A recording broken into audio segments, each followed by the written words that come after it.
ವಿರಾಮದ ಬಳಿಕ ಜಾತಕ ಫಲ ವಿಶೇಷ ಕಾರ್ಯಕ್ರಮಕ್ಕೆ ಮತ್ತೊಮ್ಮೆ ಸ್ವಾಗತ. ಶಾಸ್ತ್ರಿಗಳೇ, ನುಳಿದ 6 ರಾಶಿಗಳ ಫಲಾಫಲ ಹೇಗಿದೆ ತಿಳಿಸ್ಕೊಡೋದಾದ್ರೆ? ಇನ್ನು ತುಲಾರಾಶಿಯವರಿಗೆ ದಿವಸ ನೋಡಿ, ವ್ಯಯ ಹೆಚ್ಚು, ಕಣ್ಣಿನ ಬಾಧೆ ಸೂಚಿಸ್ತಾ ಇದೆ, ಎಡಗಣ್ಣು ತೊಂದರೆ ಆಗೋ ಸಾಧ್ಯತೆ ಇದೆ, ಹುಷಾರು. ಕಾಲಿಗೆ ತೊಂದರೆ ಬೀಳೋ ಸಾಧ್ಯತೆ ಇದೆ, ಹುಷಾರು. ಸಂಗಾತಿ ಸಹಕಾರ ಸಪೋರ್ಟ್ ತುಂಬ ಚೆನ್ನಾಗಿದೆ. ಕೆಲಸದ ವಿಚಾರದಾಗಲಿ ಆಗಿರಬಹುದು ಅಥವಾ ಕೆಲಸಕ್ಕೆ ಸಪೋರ್ಟ್ ಆಗಿರಬಹುದು, ಈ ಥರದ್ದೆಲ್ಲ ತುಂಬ ಚೆನ್ನಾಗಿದೆ. ವ್ಯಾಪಾರಿಗಳಿಗೂ ಅಷ್ಟೇ ತುಂಬ ಚೆನ್ನಾಗಿದೆ. ಆರೋಗ್ಯದ ದೃಷ್ಟಿಯಿಂದ ನೀವು ಕೂಡ ದುರ್ಗಾ ಕವಚ, ಚಂಡಿ ಕವಚ ಕೇಳಿಸ್ಕೊಳ್ಳಿ.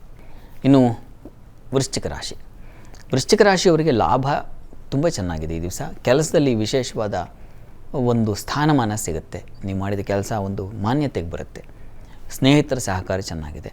ಸ್ತ್ರೀಯರಿಗೆ ಸ್ವಲ್ಪ ಸಾಲ ಬಾಧೆ, ಅಚಾನಕ್ಕಾಗಿ ಸಾಲ ಮಾಡಬೇಕಾದ ಪರಿಸ್ಥಿತಿ ಬಂದುಬಿಡುತ್ತೆ, ಹುಷಾರು.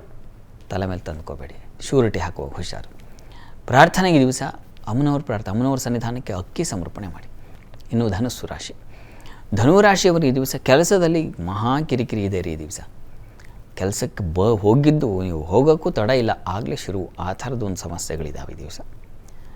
ಆದರೆ ಸ್ತ್ರೀಯರಿಗೆ ತುಂಬ ಚೆನ್ನಾಗಿದೆ, ಬುದ್ಧಿಯವೆಲ್ಲ ತುಂಬ ಚೆನ್ನಾಗಿದೆ.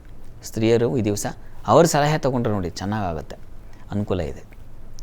ಹೆಣ್ಣು ಮಕ್ಕಳ ಸಲಹೆ ತೊಗೋಬಹುದು ಈ ದಿವಸ, ಚೆನ್ನಾಗಿದೆ. ಇನ್ನು ಹೈಯರ್ ಸ್ಟಡೀಸ್ ಮಾಡೋರಿಗೆ ತುಂಬ ಚೆನ್ನಾಗಿದೆ. ಈ ದಿವಸ ಯಾವುದಾದ್ರು ಹೆಣ್ಣು ಮಕ್ಕಳ ಪಾರುಪತ್ಯದಲ್ಲಿ ನಡೀತಕ್ಕಂಥ ಸಭೆಗಳು, ಮೀಟಿಂಗ್ಗಳು ಜಯವನ್ನು ಗಳಿಸುತ್ತೆ, ಚೆನ್ನಾಗಿದೆ ಆ ಮಟ್ಟಕ್ಕೆ. ಈ ದಿವಸ ಪ್ರಾರ್ಥನೆಗೆ ನೀವು ಕೂಡ ವಿಷ್ಣು ಸಹಸ್ರನಾಮ ಹೇಳ್ಕೊಳ್ಳಿ, ಇನ್ನು ಮತ್ತಷ್ಟು ಬಲ ಬರುತ್ತೆ. ಇನ್ನು ಮಕರ ರಾಶಿಯವರಿಗೆ ಬಂಧುಗಳ ಸಹಕಾರ ತುಂಬ ಚೆನ್ನಾಗಿರ್ತದೆ. ಕ್ಲೋಸ್ ಫ್ರೆಂಡ್ಸ್ ಜೊತೆಗೆ ಈ ದಿವಸ ಒಂದು ಪ್ರಯಾಣ, ವಿಹಾರ, ಆ ಥರದ್ದು ಒಂದು ಲಕ್ಷಣ ಇದೆ, ಚೆನ್ನಾಗಿದೆ. ಈ ದಿವಸ ಗೃಹ ನಿರ್ಮಾಣ, ನಿವೇಶನ, ಇಂಥ ಗೃಹ ನಿರ್ಮಾಣ ಅಂದರೆ ಪಿತೃಪಕ್ಷದಲ್ಲಿ ಯಾರು ಮಾಡ್ತಾರೆ ಅಂತಲ್ಲ, ಆ ತೊಡಕುಗಳೆಲ್ಲ ನಿವಾರಣೆ ಆಗುತ್ತೆ ಅಂತ. ನೀವು ಮಾಡಿದ ಪ್ರಾರ್ಥನೆಯಿಂದಲೇ ಯಾವುದೇ ಕೆಲಸ ಆಗಬೇಕಾದ್ದು ಈ ದಿವಸ ಆಗಿಬಿಡುತ್ತೆ. ಅಥವಾ ಮನೆ ರಿಪೇರಿ ಕೆಲಸಗಳು ಅವೆಲ್ಲ ಈ ದಿವಸ ಚೆನ್ನಾಗಾಗುತ್ತೆ, ಅನುಕೂಲ ಆಗುತ್ತೆ. ಕೆಲಸದಲ್ಲಿ ತುಂಬ ಚೆನ್ನಾಗಿದೆ, ಆತಂಕ ಬೇಡ. ಪ್ರಾರ್ಥನೆಗೆ ಇಷ್ಟ ದೇವತಾ ಆರಾಧನೆ ಮಾಡಿ, ಮನಸ್ಸಿನ ಇಷ್ಟ ದೇವರನ್ನು ಪ್ರಾರ್ಥನೆ ಮಾಡಿ. ಇನ್ನು ಕುಂಭರಾಶಿಯವರಿಗೆ ಈ ದಿವಸ ಸ್ತ್ರೀಯರಿಗೆ ಸ್ವಲ್ಪ ಭಯದ ವಾತಾವರಣ ಇದೆ.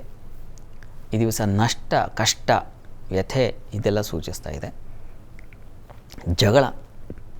ಜಗಳ ಆಡಿ ಕೊನೆಗೆ ಸೋತು ಬಿಡ್ತೀರ, ಸಾಕತ್ಲ ಯಾವುದು ಬೇಡ ಅನ್ನೋತಾರೆ. ಈ ಥರದೊಂದು ಮನಸ್ಸಿಗೆ ಬೇಸರ ಆಗೋ ಸಾಧ್ಯತೆ ಇದೆ. ಈಶ್ವರ ಸನ್ನಿಧಾನದಲ್ಲಿ ಒಂದು ಪ್ರಾರ್ಥನೆ ಮಾಡಿ. ಮೀನರಾಶಿಯವರಿಗೆ ದಿವಸ ಧನಧಾನ್ಯ ಸಮೃದ್ಧಿ, ಧಾನ್ಯ ವ್ಯಾಪಾರಿಗಳಿಗೆ, ಗ್ರಾಸರೀಸ್ ಅಂತೀವಲ್ಲ, ಆ ಕ್ಷೇತ್ರದಲ್ಲಿರೋರಿಗೆಲ್ಲ, ಆ ವ್ಯವಹಾರದಲ್ಲಿ ತೊಡಗಿರೋ ತುಂಬ ಚೆನ್ನಾಗಿದೆ. ಈ ದಿವಸ ಕೃಷಿಕರಿಗೆ ತುಂಬ ಚೆನ್ನಾಗಿದೆ. ಮನೆಯಲ್ಲಿ ಹೆಣ್ಣು ಮಕ್ಕಳಿಗೆ ನಿಮ್ಮದೇ ಬಲ, ನೀವು ಹಣ ಕೊಟ್ಟರೆ ಉಂಟು, ನೀವು ಮಾತು ಕೊಟ್ಟರೆ ಉಂಟು, ಆ ರೀತಿಯಲ್ಲಿ ಆಗುತ್ತೆ, ಅಂಥದ್ದೊಂದು ಚೆನ್ನಾಗಿದೆ. ನಿಮ್ಮ ರಾಶಿಯಿಂದ ಕರ್ಮಸ್ಥಾನದ ಅಧಿಪತಿ ಸ್ವಲ್ಪ ವೀಕ್ ಆಗಿದ್ದಾನೆ, ಕೆಲಸ ತೊಡಕು, ಒತ್ತಡ ಇದ್ದೇ ಇದೆ. ಈ ದಿವಸ ಸಂಗಾತಿಯಲ್ಲಿ ನೋಡಿ, ಈ ದಿವಸ ಸ್ವಲ್ಪ ರಾಡಿ, ಮನಸ್ಸುಗಳು ಮುರಿದು ಹೋಗುತ್ತೆ, ಹರಿದು ಹೋಗುತ್ತೆ, ಆ ರೀತಿಯಲ್ಲಿದೆ. ನೀವು ಕೂಡ ಲಕ್ಷ್ಮೀನಾರಾಯಣ ಹೃದಯ ಪಾರಾಯಣ ಮಾಡಿಸಿದ್ರೆ ತುಂಬ ಒಳ್ಳೆಯದು.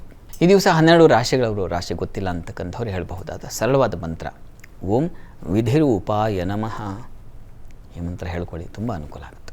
ಇಂದಿನ ಸಂಚಿಕೆಯಲ್ಲಿ 12 ರಾಶಿಗಳ ಫಲಾಫಲ, ಈ ದಿನದ ಪಂಚಾಂಗದ ಮಹತ್ವ, ಹಾಗೆ ವೀಕ್ಷಕರು ಕಳಿಸಿರುವಂತಹ ಸಂದೇಶಗಳಿಗೆ ಉತ್ತರ, ಪರಿಹಾರಗಳನ್ನು ತಿಳಿಸಿಕೊಟ್ಟ ಶಾಸ್ತ್ರಿಗಳೇ, ಧನ್ಯವಾದಗಳು. ಸರ್ವೇ ಜನಾಃ ಸುಖಿನೋ ಭವಂತು, ಸಮಸ್ತ ಸನ್ಮಂಗಳಾನಿ ಭವಂತು.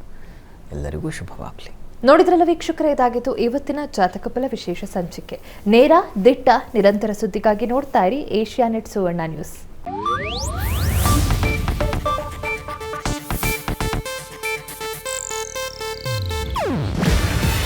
ಇದು ಏಷ್ಯಾನೆಟ್ ನ್ಯೂಸ್ ನೆಟ್ವರ್ಕ್ ಪ್ರಸ್ತುತಿ. ನೀವು ನೋಡ್ತಿದ್ದೀರಾ ಏಷ್ಯಾನೆಟ್ ಸುವರ್ಣ ನ್ಯೂಸ್.